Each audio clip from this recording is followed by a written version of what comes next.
ቤት ግቢ ውስጥ የሚሰማው የሕፃናት ሳቅ ነው። የሚታየውም የተማሪዎች ደስታ ብቻ ነበር። ነገር ግን በዓለም ታሪክ ውስጥ ይህ ሰላማዊ ድባብ ወደ ደም መድረክነት የተቀየረባቸው 3 ጥቁር ቀናቶችም አሉ። ዛሬ የምነግራችሁ ታሪክ ተራ የወንጀል ዘገባም አይደለም። የሰውን ልጅ ሕሊና የሰበረ ዓለምን በድንጋጤ ያናወጠና ዛሬም ድረስ መልስ ያልተገኘላቸው ሚስጥሮችን የያዘ እጅግ ዘግናኝ እውነታም ነው። ከሩሲያ ቤስላን ተራሮች እስከ አሜሪካዋ ጸጥተኛ ከተማዋ ሳንዲ ሁክ፣ በፓኪስታን ደማዊቷ ፔሻወር እስከ መጨረሻው የጭካኔ ጥግ፣ በእነዚህ 3 ትምህርት ቤቶች ውስጥ ምን ተከሰተ? ሕፃናቱን ለሞት የዳረገው ያ አስፈሪ ሴራስ ምን ነበር? ገዳዮቹ በልባቸው ውስጥስ ምን አይነት ጥላቻ ይዘው ነበር? በዚህ ቪዲዮ 3 የታሪክ ጥቁር ጠባሳዎችን አንድ በአንድ እንፈትሻለን። ይህንን ታሪክ ስንጀምር ልባችሁ ሊቆም ይችላል። ምክንያቱም እውነታው ከምናባችሁ በላይ እጅግ አስደንጋጭም ነው። ወደ 3ቱ የትምህርት ቤት ጥቃቶች ምስጢራዊና ዘግናኝ ጉዞ አብረን እንግባ።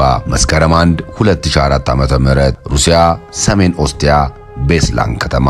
ይህ ቀን በሩሲያ የእውቀት ቀን ተብሎም ይከበራል። ትምህርት ቤቶች የሚከፈቱበት፣ ልጆች አዲስ ልብስ ለብሰው አበባ ይዘው ከወላጆቻቸው ጋርም ወደ ትምህርት ቤት የሚመጡበት ደማቅ ቀን ነው። በቤስላን ትምህርት ቤት ግቢው በሳቅና በደስታ ተሞልቷል። ሙዚቃው ይሰማል፣ ልጆቹም ይጨፍራሉ። ወላጆቹ በኩራት ልጆቻቸውን ፎቶ ያነሳሉ። ነገር ግን ከትምህርት ቤት አጥሩ በስተጀርባም ሞት አድፍጦ ነበር። በ9 ሰዓት ከ20 ደቂቃ ላይም 2 የጭነት መኪናዎች በከፍተኛ ፍጥነት ወደ ግቢው ዘለቁ። ከውስጡም ፊታቸውን በጭብል የሸፈኑ በከባድ መሳሪያ የታጠቁ 32 ሽብርተኞችም ወጡ። ሰላማዊው የሙዚቃ ድምፅ በድንገት በጥይት ሩምታም ተቀየረ።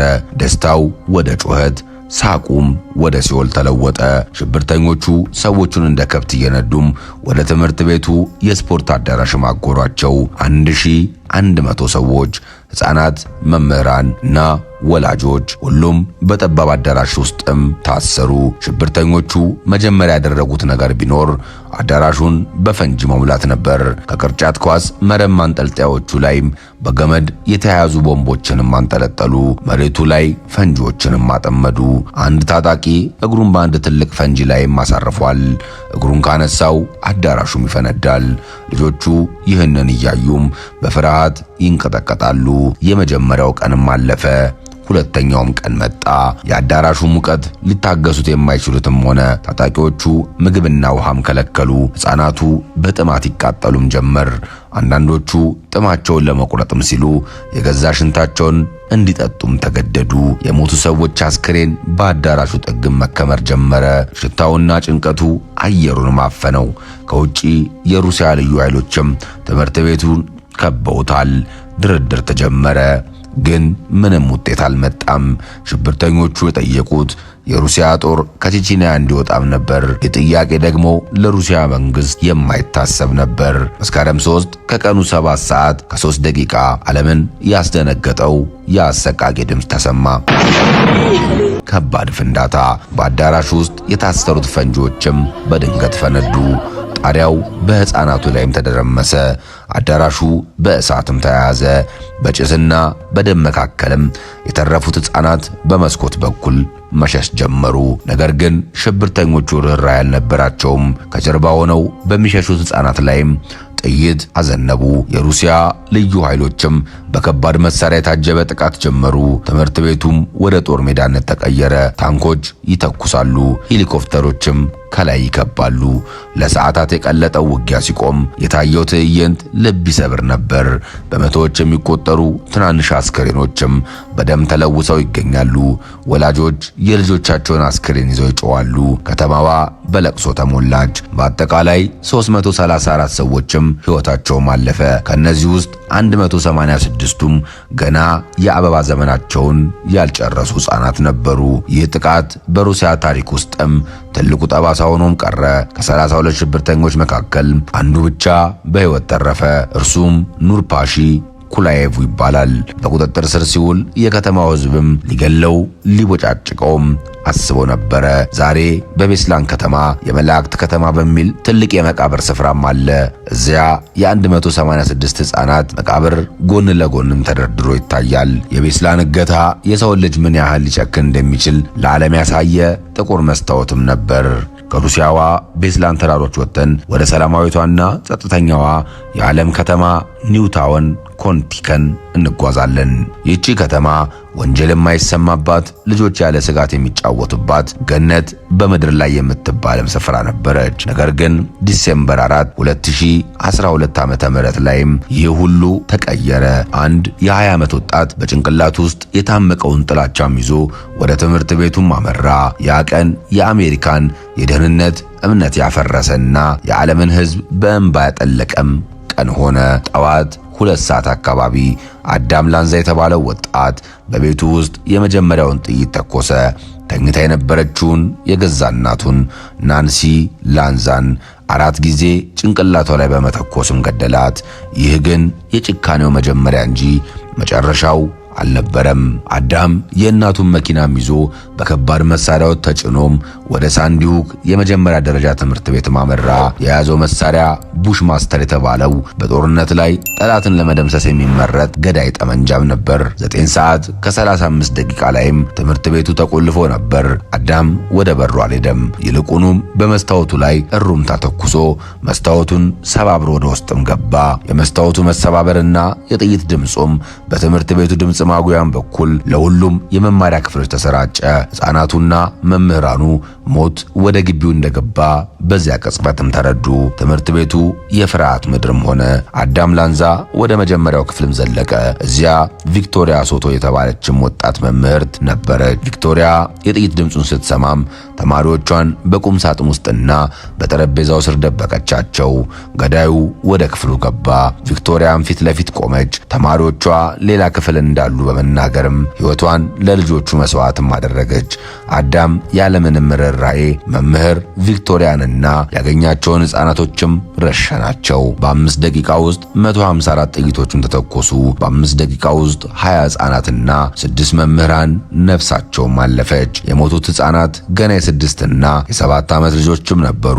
የገና በዓል ለማክበር ጦሳቸውን በመጠባበቅ ላይም የነበሩ ሕፃናቶች። ፖሊስ ትምህርት ቤቱን ሲከቡት አዳም ላንዛ ራሱን አጠፋ። በዚያች ቅጽበት ትምህርት ቤቱ እንደ መቃብርም ጸጥም አለ።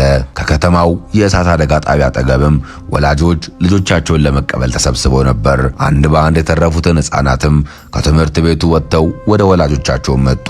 ነገር ግን 20 ወላጆች ልጆቻቸውን አላገኟቸውም። ያ ስፍራ በለቅሶና በጩኸት ተሞላ። የአንድ ወላጅ የመጨረሻ ተስፋ ሲቆርጥም ማየት በምድር ላይ ካሉ መሪር ትዕይንቶችም አንዱ ነበር። ፕሬዝዳንት ባራክ ኦባማ በቲቪ ቀርበውም መግለጫ ሲሰጡ እንባቸውን መቆጣጠር አቅቷቸዋል። ዛሬ ልባችን ተሰብሯል በማለት መላው አሜሪካን ወክለውም አለቀሱ።